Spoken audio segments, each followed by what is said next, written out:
Hi, I'm Tom, and today I would like to demonstrate my implementation of PromptPaint. PromptPaint is now a web app application hosted right here on my private server in Toronto, and it is available for everybody to use. PromptPaint is originally published by John Chung and Ethan Adar from the University of Michigan. So the problem that PromptPaint is trying to solve is that image generation models are end-to-end black boxes, and because of that, any generations require semantic explanations, and a lot of the times users have an idea of what they want to draw in mind, but it's hard to uh, explain it using natural language. So prompt paint allows you to play with different prompts and choose which prompt takes bigger significance, which gives users more manual control over the semantic process. So let's get started. So in the top left hand corner, I have the prompt list, and in the prompt list is where users get to input in a list of different prompts, and then any prompt that the user have will appear in the prompt palette. So here you can see in the prompt palette now we have a red and yellow for prompt one and prompt two, and you can move them around. The cursor at the bottom here demonstrates is supposed to show which prompt the user is trying to choose. So right now it's hovering over nothing. So in the prompt composition, it shows that no prompt is being chosen. However, if the user hovers over prompt one, then 100% of the prompt is prompt one. So now the special thing about prompt paint is that you can mix the two prompts together. So you can hover over one prompt, click on it, and then hover over the second prompt, click on that again, and now the two prompts are mixed. So if you hover your cursor over the mix between the two, now it would say the prompt composition is around 50% prompt one and 50% prompt two. So let's put in something, for example, a cow sitting on a grass field. And prompt two should be a pig sitting on a grass field. So when you hover, once that is set up, you can hover over the paint button to see the generation settings. Here you can see the steps. The higher the steps means the more refined the image will be, but of course that also means the longer the generation would occur. What that means is that the steps is the denoising steps in the standard diffusion model. So the more denoising steps, the more refined your image will be. So let's just start with the painting process. So ideally, we are expecting something of a hybrid of a cow and a pig sitting in a grass field. Let's see if that works out. But generations would start out as complete noise, and then it would slowly take into the shape of the image that you would like to draw. So as you can already see it taking shape of somewhat of a grass field. Let's see what it looks like at the end. Yeah, there we go. So here is this. This definitely looks like the body of a cow, but a head of a pig. So it's a nice mix between a cow sitting on a grass field and a pig sitting on a grass field. So another feature that Prompt Paint has to offer is the prompt intervention. What that means is you initially start with painting with a certain mix, but as generations is occurring through the steps, you can then choose a different prompt mix and then continue the generation move that way. So how to do that is you can hover over the scrubber here. It says 40 steps.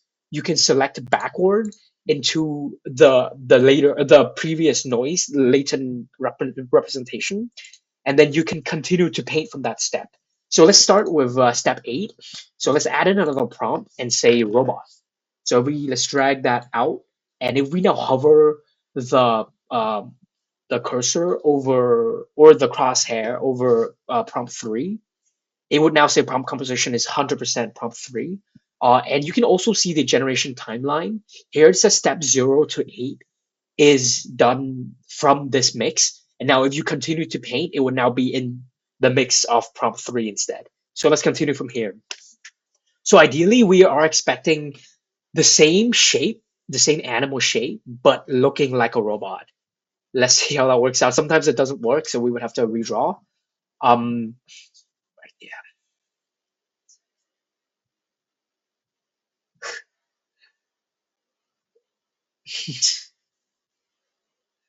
So yeah, this takes on a different shape a little bit, but but the prompt intervention process gives the same grass field, but now in the middle is a painting of a robot instead. So other features that Prompt Paint has to offer is the directional prompt, where you can input the semantics between the two different directional vectors. Then it will go in that direction. So, for example, the concept of old and young, the subtraction of that is one directional vector. So if you can add that into an image, then it would favor one side more than the other. That's a kind of a terrible explanation, but you can try it out to see how it works. So now I'm using a free video editor, so it's kind of blocking the image. But on the bottom right, you can also select different sizing that the image has to offer.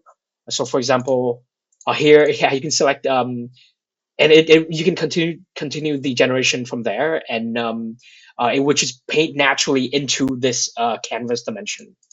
You can also move the canvas around, zoom in and zoom out, select not stencils, but hover over a lasso and move things around. And you can also save an image and then view them after. You can also upload your own image and then continue to paint from there. Right. So let's start again. But ideally, another feature that I want to showcase is the stencil. So the stencil, before when generation occurs, it would paint over the entire canvas. With stencil, we can now paint over just only a selected region. So let's say when you turn it on, it would say brush the area to regenerate, and you can paint on a certain region that you would like it to only generate from there. So here you can say, let's put in burger, and paint. So it will continue to generate, but it would only draw into the stenciled region. The same process should occur, but now imagine the canvas size to only be the area that we have stenciled over.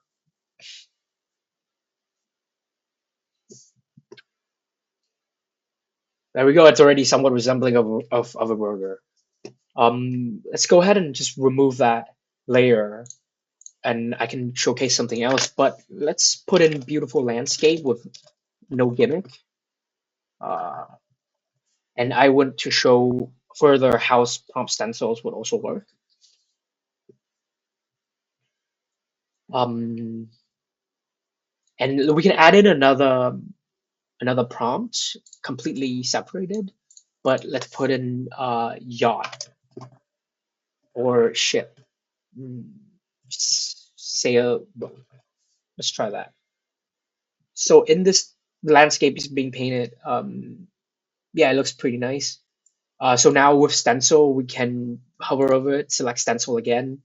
Okay, actually, let's paint over this tiny region. And instead of putting sailboat in, we can say hut.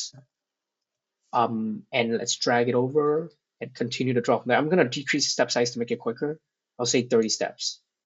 And let's start again. So it would do the same thing, but it would now regenerate onto this canvas a hut. Sometimes it doesn't work as well. So this would require regeneration, of course. Sometimes the image doesn't blend in as well. That completely failed. That did not draw the hut as well. But you can, it's very obvious that this region here has been regenerated. We can try it again with something more else. So we can say something like try something completely off, like a university.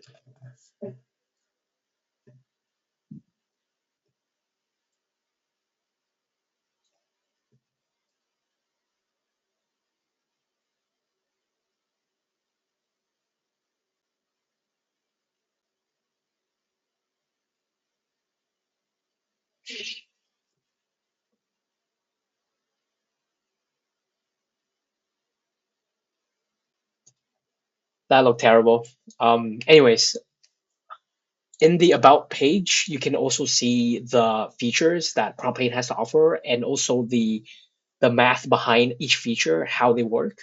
Like for example, how mixing occurs, and how directional and intervention and stencil works as well. It also explains the model that is being used and how hosting happens. And it will also direct you to the original publication of PromptPaint as well. Thank you for watching.